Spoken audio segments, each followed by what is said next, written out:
Natapos ang ating last chapter sa Sakamoto Days, kung saan may mga assassins ang nagtatangka sa buhay ni Taro Sakamoto. Ipinagdiwang naman ng mag-asawang Sakamoto ang kanilang wedding anniversary, ngunit may mga assassin ang nais na tapusin si Taro, pero madali lang niyang tinalo ang mga kalaban. Ngayon, atin nang simulang talakayin ang susunod na chapter ng Sakamoto Days, at ito ay ang chapter 34 at 35.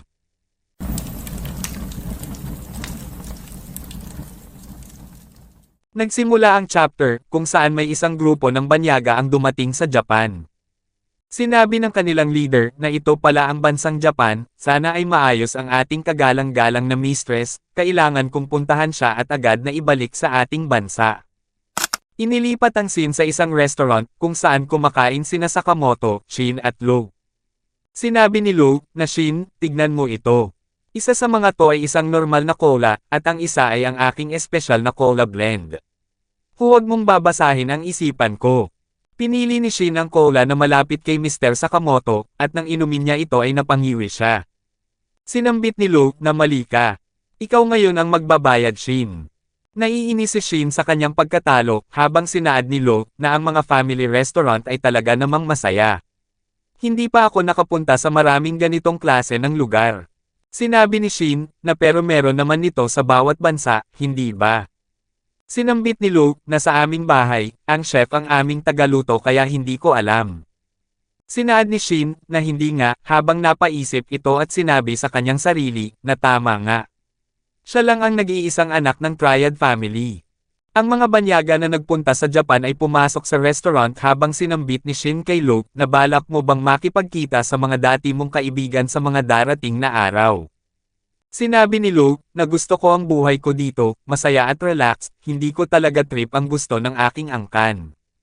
Sinaad ni Shin, na alam ko ang ibig mong sabihin. Kapag nasanay ka na sa payapang buhay, ay hindi ka nababalik pa sa dati. Sumang-ayon naman si Mr. Sakamoto, habang sinabi ni Shin, na dapat siguro bumalik na tayo sa mga gawain natin. Ang leader ng grupo ng mga banyaga ay nakaupo sa likuran ni Lo at sinabi nito sa wikang Chinese, na natagpuan na din kita. May isang lalaki ang nagtutok ng baril kay Shin, habang ang kanilang leader ay naglabas din ng baril at nilagay sa ulo ni Mr. Sakamoto. Sinambit ng leader na mamatay ka na, habang mabilis na kumilos si Mr. Sakamoto, at ginamit ang hawak nitong tinidor upang pigilin na tumama ang bala sa kanyang ulo. Labis na nagulat ang leader sa nagawa ng ating bida, habang siniko ni Shin ang lalaki na nasa kanyang tabi. Kumilos din si Mr. Sakamoto, kung saan hinawakan niya ang damit ng leader at pinabagsak ito sa kanilang lamesa. Tumama ang katawan ng leader sa button para mag-order, at agad na dumating ang waitress upang tanungin ang kanilang gusto. Sinabi ni Mr. Sakamoto, na isang melon soda, at agad namang kumilos ang waitress upang ihanda ito. Nagsalita naman ang leader ng mga banyaga at sinabi, na napakatanda muna para sa isang melon soda, akala ko ang isang tabachoy tulad mo ay may mas pino pang panlasa. Nainis si Shin sa pambabastos ng lalaki, habang nagulat si Lo at sinabi, na teka lang, ikaw ba yan Wutang? Inalis ng lalaki ang pinggan na nakaharang sa kanyang mukha at umupo ito sabay sabing, matagal din tayong hindi nagkita, mistress. Tinanong ni Shin kay Lo kung sino siya, habang sinabi ni Mr. Sakamoto, na kapatid mo ba siya? Sinaad ni Lo, na hindi. Siya ay miyembro ng Triad. Sinabi ni Wutang, na mistress, simula nang mawala ang iyong ama, wala nang pinuno ang pamilya Lo. Sinambit ni Shin, na pansinin mo ako, habang sinabi pa ni Wutang, na kami ay nagsusumamo na bumalik ka bilang aming pinuno. At tumigil sa pakikasama, sa mga kabastusan at magugulong assassins na ito. Sinabi ni Lo, na hindi. Ayoko nang bumalik pa, ibang tao na lang ang maging pinuno nyo. Medyo napalapit ni Lo ang mukha niya kay Wutang, na naging dahilan upang magdugo ang kanyang ilong at sinabi nito, na napaka-cute niya. Ang dugo ni Wutang ay napunta sa mukha ni Lo, at ito ay napaiyak, habang mabilis namang kumilos si Shin upang alisin ang dugo. Inisip ni Mr. Sakamoto, na anong meron sa lalaking ito, habang sinabi ni Lo, na hindi ko alam kung bakit, pero sa ilang dahilan, laging sumusunod sa akin si Wutang sa isang kakaibang paraan, parang isang kakaiba, malaswa at pakyalamero na tagapayo. Nabasa ni Shin ang iniisip ni Wutang, na alam na niya pala noon pa, habang sinabi ni Shin, na isa siyang baliw.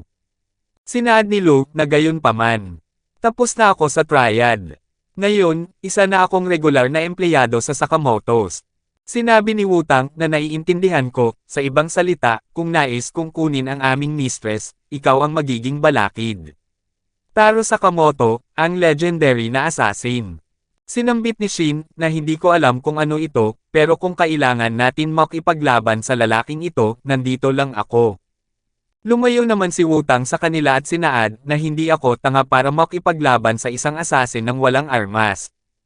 Labis na nabigla sina Taro at Shin, habang sinabi pa ni Wutang na nagmumungkahi ako ng laban na estilo ng triad kung saan ang mistress ang magiging premyo. Sinabi ni Shin na hindi pwede. Diretsuhin na natin at bugbugin ang lalaking ito, habang inisip ni Sakamoto na tapusin na natin ito. Sinambit ni Wutang na huwag kayong mag-alala, isang magandang pagkakataon ito para sa inyo. Kung manalo kayo sa laban, bibigyan ko kayo ng impormasyon tungkol sa tao na naglagay ng pabuya sa iyong ulo. Sinabi ni Shin na paano mo yan nalaman, habang sinambit ni Wutang na huwag mong maliitin ang intelligence network ng triad. Sinaad ni Mr. Sakamoto na kalimutan mo na yan. Hindi nyo makukuha si Lo, habang sinabi ni Shin na hahanapin na lang namin ang sarili naming impormasyon. Bigla namang nagsalita si Lo na lalaban kami. Sinabi ni Shin na kapag natalo tayo Lo, ay babalik ka sa China, habang sinambit ni Lo na alam ko yan. Pero malaki ang tiwala ko kay Mr. Sakamoto. Kaya kung isugol ang sarili kong kaligtasan para kay boss. Sinaad ni Wutang na sige, sumama kayo sa akin, habang sinabi din nito sa kanyang isipan na isugal ang buhay, anong nakakatawang imahe. Sina Wutang at ang grupo ni Mr. Sakamoto ay nagtungo sa napakalaking gusali. Sinabi ni Shin na anong klaseng lugar ito. Gusto mo bang maglaro ng mga indoor na sports? Sinambit ni Lu na magaling ako sa badminton, habang sinaad ni Wutang na mga siraulo. Kung saan tayo pupunta, mukha kayong out of place sa mga sira-sirang damit nyo, na kapag handa ako ng mga damit para sa inyo, magbihis kayo dito. Ang tatlo ay nagpalit na ng damit at pagkatapos ay pumasok na sila sa gusali. Sinabi ni Wutang na dito nagtitipon-tipon ang iba't ibang miyembro ng Underworld Rub Shoulders, isang lugar ng yaman at pagnanasa, isang underground casino. Labis na nagulat ang tatlo sa kanilang nakita, habang sinabi pa ni Wutang na madali lang ang laban, kung sino ang kikita ng pinakamaraming pera sa loob ng itinakdang oras, siya ang mananalo. Sinambit ni Mr. Sakamoto na naiintindihan ko, habang sinaad ni Shin na walang pisikal na lakas ang laban, kundi isang sugal. Sinabi ni Mr. Sakamoto na huwag kang mag-alala Lo. Nasa atin si Shin na kayang magbasa ng isipan. Sinambit ni Lu na tama, kung mababasa niya ang isipan ng dealer at ng ibang manlalaro, hindi tayo matatalo. Sinaad ni Shin na pero hindi ko talaga alam ang mga patakaran ng mga laro at maging si Mr. Sakamoto. Nabahala naman si Lo at sinabi na hindi. Maaaring hindi magaling sa laban si Wutang pero medyo matalino siya. Bagamat madalas gumamit ng lakas pisikal ang pamilya Lo, nakarating siya sa mataas na posisyon gamit lang ang utak niya. Isa siyang kababalaghan sa gitna ng mga kababalaghan. Si Wutang ay nagsimula ng maglaro at ang mga tao ay naghihiyawan na napansin ni Sakamoto at Shin. Sinabi ng announcer na itong Chinese na manlalaro ay itino daw ang lahat ng kanyang pera at 3 beses nang nananalo. Siya ay mayroon ng 3 milyong yen. Sinambit ni Wutang na determinado akong maibalik ang mistress, gagawin ko ang lahat ng makakaya ko.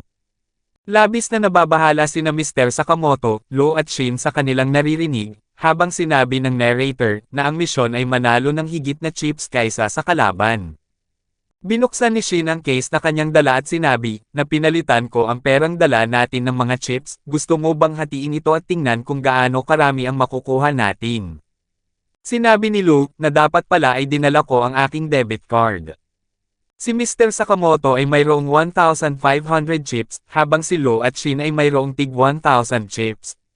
Sinaad ni Shin na tama, ang sugal ay swerte lang, di ba? May advantage tayo kasi mas marami tayo. Sumang-ayon naman si Mr. Sakamoto, habang sinabi ni Lo na teka, tulad ng sinabi ko kanina, si Wutang ang tagapayo ng Lo family, ibig sabihin, siya ang utak. Hindi ko maisip na magmungkahi siya ng isang contest na puro swerte lang. Sinambit ni Wutang na tama yan, ang pagsusugal ay dinisenyo upang magmukhang laro ng swerte. Sa katotohanan, ang pagsusugal ay kinabibilangan ng mga komplikadong estratehiya, psychological na labanan, at mga kalkulasyon.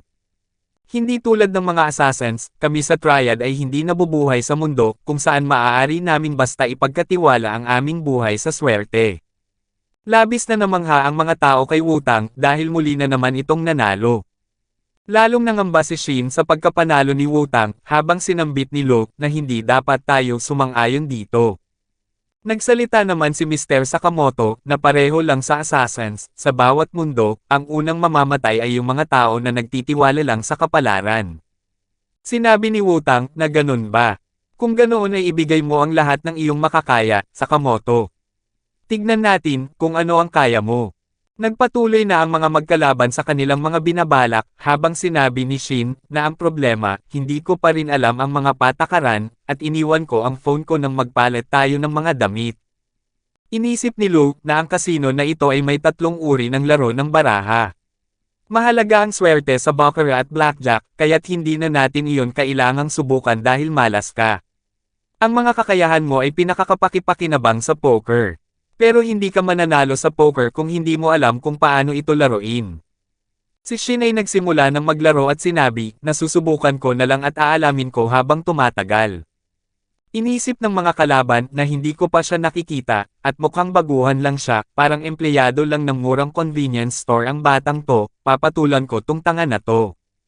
Ibinigay na ng dealer ang kanilang baraha habang tinignan ni Shin ang kanya at binasa ang mga isipan ng kanyang mga kalaban.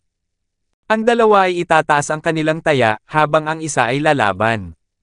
Sinabi ni Shin sa kanyang sarili na anong sinasabi nila habang nakita siya ni Lo at nilapitan niya ito. Sinambit ni Lo na natutunan mo na ba ang laro na yan habang pinatahimik siya ni Shin dahil napapahiya daw ito. Narinig ng kalbo na walang alam si Shin habang nais naman ni Lo na siya na lang ang maglaro.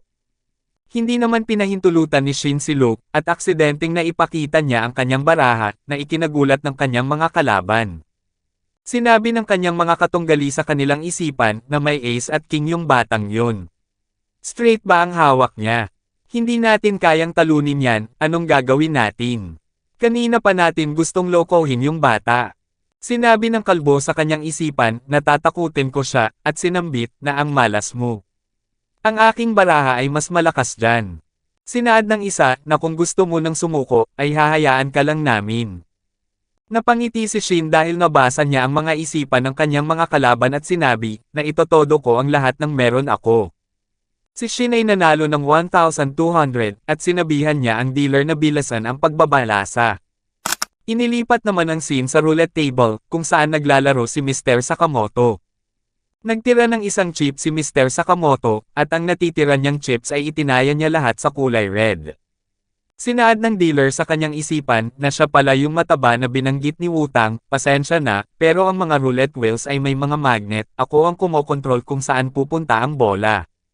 Ang bola ay magtutungo sa itim na kulay, ngunit mabilis na pinalipad ni Mr. Sakamoto ang nag-iisa niyang chip, at pinatamaan ang roleta, na naging dahilan upang mapunta ang bola sa pula. Hindi nakita ng mga tao ang ginawa ni Sakamoto, at labis silang humanga sa kanya dahil nanalo ito. Si Mr. Sakamoto ay mayroon ng 3,000 chips. Inilipat ang scene kay Wutang, kung saan sinabihan siya ng kanyang kasama, na nasa panganib tayo, Master Wutang.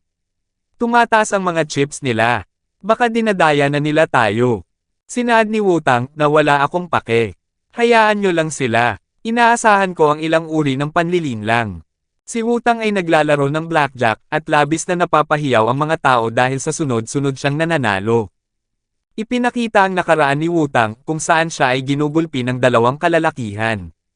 Sinambit ng mga lalaki sa kanya na akala mo ba'y mas magaling ka sa amin dahil matalino ka. Ang lakas ang mahalaga sa mundo ng Triad. Hindi namin kailangan ang mga tulad mong mahihina sa pamilya Lo. Bigla namang dumating si Lo at inatake ang isa sa mga lalaki. Ang dalawang lalaki ay tumakbo papalayo dahil kilala nila si Lo at siya ang anak ng kanilang boss. Tinanong ni Lo kung okay lamang siya habang pinilit naman ni Wutang na tumayo. Sila ay nagtungo sa itaas ng gusali at nag-usap. Sinabi ni Lo na talaga ba? Isa ka pala sa pamilya. Malaki ang pamilya Lo, kaya't hindi ko alam. Inisip ni Wutang na siya pala ang anak ng boss, habang tinanong ni Lo na bakit hinayaan mo lang silang bugbugin ka. Sinaad ni Wutang na ang paghampas ng kamao ay hindi lang ang tanging paraan para lumaban.